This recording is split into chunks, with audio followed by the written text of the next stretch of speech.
Damian Lillard, brand new Milwaukee Buck, just a couple of hours ago, or maybe 2 days ago, whatever it was, got traded to the Feels Milwaukee Bucks. Now feels like an eternity. yeah, it seemed like he was gonna go to Miami, which either way, it would have been bad. But there were some other teams like the Raptors, maybe wouldn't have been as effective. But now that he's in Milwaukee, it kind of seems like they're the clear-cut favorites. And I don't really want to talk about it too much, but what is your initial reaction on Damian Lillard to Milwaukee? Because for me, they're really good. Obviously, on paper, they look like they're gonna come out the East. However, I think a lot of people are maybe overreacting or overestimating that how much of a depth and the bench matters because they pretty much gutted their bench. They're going to have guys like Marion Beauchamp, who I get it, was a solid guy coming out of or coming into the draft, didn't play much his rookie season. How much is him and Pat Connaughton? Can they take over this bench and make sure that they're still a solid team in terms of depth next year? Or do you think that primarily their front or their top 5, 6 guys are going to carry the load? Yeah, I mean, I'm definitely leaning more towards I hate this, and Mm, just for the reasons that you just alluded to right before you handed it off to me, which I just think this is just a solid addition, and I don't know if chemistry wise that'll work. That's a conversation only the Bucks can answer over the course of the season. But as far as talent goes, their talent making up for the lack of depth, I have no doubt that between Middleton and Lillard and Giannis and then all the other pieces, Bobby Lopez, Portis. Bobby Yep. Portis. You know what I mean? I think they're when you're playing big minutes in big games, and I'm talking about postseason. I know we're getting ahead of ourselves too because we got a regular season to talk about. But let's be honest, you got you got Milwaukee, you got Miami, and you got Boston.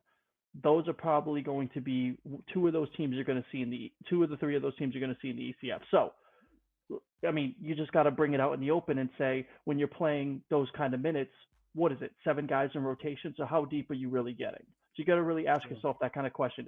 Now, obviously, that depends on if they're healthy, which you could say that about quite literally every team in the league, but Especially the Celtics.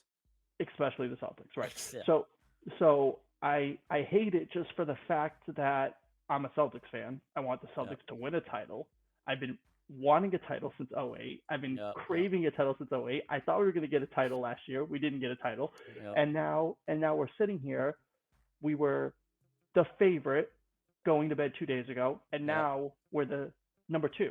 Because in my opinion, when those games are really going to start to come down to it, if both teams are healthy and all things are equal, Giannis scares the shit out of me. And now Damian Lillard is that closer that they never had. Yeah, I mean, I completely agree with what you just said. Listen, they're very top heavy. I agree. And the one thing that I also think is gonna hurt them is the defensive prowess of Drew Holiday. Now, Damian Lillard by far is the better scorer, and he can score from quite literally anywhere on the court. But Drew Holiday is the glue guy. He's the guy that's going to make the big time defensive stops. He's going to get the big time steal. He's going to play the pass lanes. He's going to do everything defensively. Do you think that they're going to be fine even without him defensively? Do you think their defense will still be what it was last season? Or because I kind of think they're going to take a little bit of a step back defensively, but offensively, they'll probably get a lot better. They could have an issue guarding guys, but all ultimately comes down to is then can they outscore what they can't guard? You And know what they I mean? probably And can. and I think right, and I think that has been a recipe for a lot of the teams out there that just weren't super strong defensively, but just were so dynamic offensively. I mean, you think of those Golden State Warrior teams; they had some good defensive players, but they were just dominant scorers. You couldn't outscore them no matter how little they played defense. So Yeah. I'm not saying they're that team, but you know, Giannis is certainly an elite defender. You know what I Yep. mean? When he wants to be. And I know Damian Lillard isn't known for his defensive prowess, but I can tell you one thing: any elite player in the league can be motivated to play defense if they're enticed in some way. And Damian Lillard seems motivated with the chip.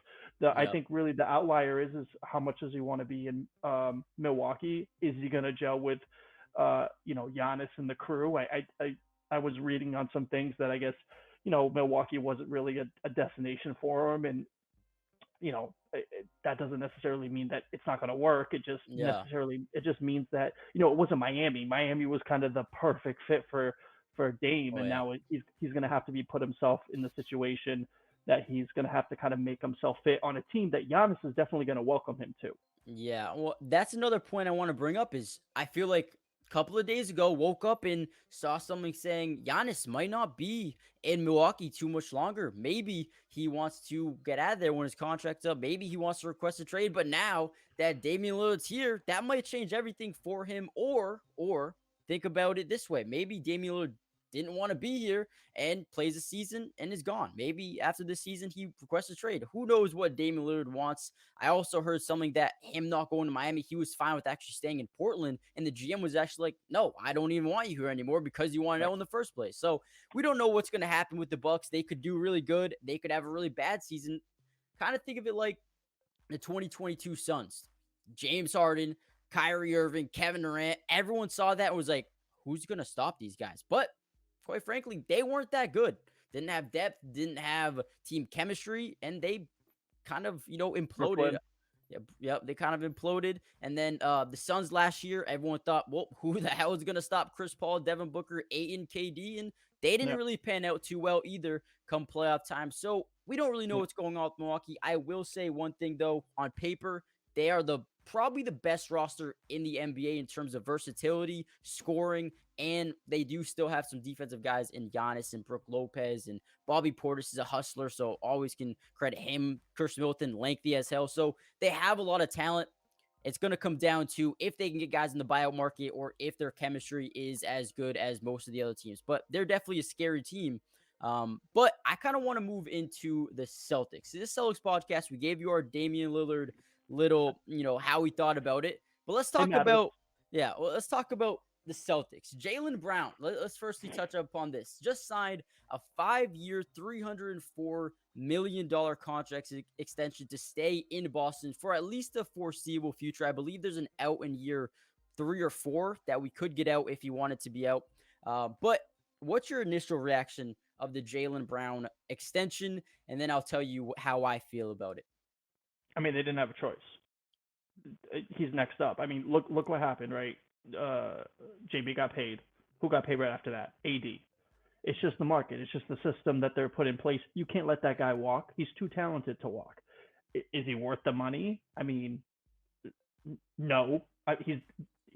He should be making more than Steph Curry if we want to be logical about it. But at the end of the day, that's the market. You know what I mean? It's like that in every sporting, professional sporting organization. Yep. Guys are just going to get paid oodles amount of money just because it's their turn in the pecking order. That's just the way it is. So I'm not knocking JB. I think he's special. I think he's an all-star. I think he's worth, hey, listen, man, it's their money, not mine. I could really give a shit what they pay somebody, but like, is he worth the highest paid player in the league? No, absolutely not. But at the same time, again, it had to happen. I'm glad it happened. I'm glad he's here. I'm glad that we found a way to keep the peace, at least for the time being. It seemed like there was, some off-season turmoil with how that stuff was going, and I'm glad they were able to make it work. But if you're asking me, did he deserve to be the highest paid player in the NBA? No, he absolutely did not. No, yeah, I get that. And that's what a lot of people are saying right now. When that first happened, you saw all of Twitter or X, whatever it's called. Everybody just sitting there saying, everybody sitting there saying, how is Jaylen Brown the highest paid player? How does he deserve this? The Celtics just made a terrible move. But what I want to say to those people is, the NBA is constantly the salary cap is going up. So I guarantee you in a year, in 2 years, Anthony Edwards, whenever his time to get paid is, he's going to make more money than that. Like, it's just going to keep going up. There's going to be a time in 3 years from now, Jaylen Brown's like the 20th highest paid player. You know what I mean? So if that's your issue with it, I understand it for now, but in a couple of years, it won't be as bad as it could be. You know what I mean? It's not a hard cap league. So, again, they can go as far into it. They dip into the luxury tax. They're right up there with Golden State and some of these other teams with the high end luxury tax. And, quite frankly, in my opinion, I think you got to spend to win in this league. And the last thing before we finish off this video, guys, you need to go check out Underdog Fantasy. They're doing an unbelievable special right now where if you use my promo code in the comment section or in the description, click that link, sign up, deposit. They'll match your first deposit up to $500. And they're only doing this up to October 4th, I believe. Normally it's only $100. So if you deposit 100, they'll give you a free 100. But for right now, in only the next couple of days, if you deposit $500, they'll give you a free $500 to use. And they have this higher lower game. I love doing it. There's so many different pick'ems you can do every single week, every single team, offense, defense, and you can do live best ball drafts. And another thing, if you use my promo code, they'll give you a free square every single week. I think this week they had some like Christian McCaffrey over half a yard. Have to do it. It's free money sometimes, dude. Go sign up, use my code in the description and comment section, and also comment down below what is your favorite square, or what's your favorite slip that you're gonna put in for either Monday Night Football or even next week. I think they have some next week games as well. I mean, CJ Stroud over 240 passing yards could be good. I mean, some of these look really good. So comment down below what your bet would be. And with that being said, let's get back into the video.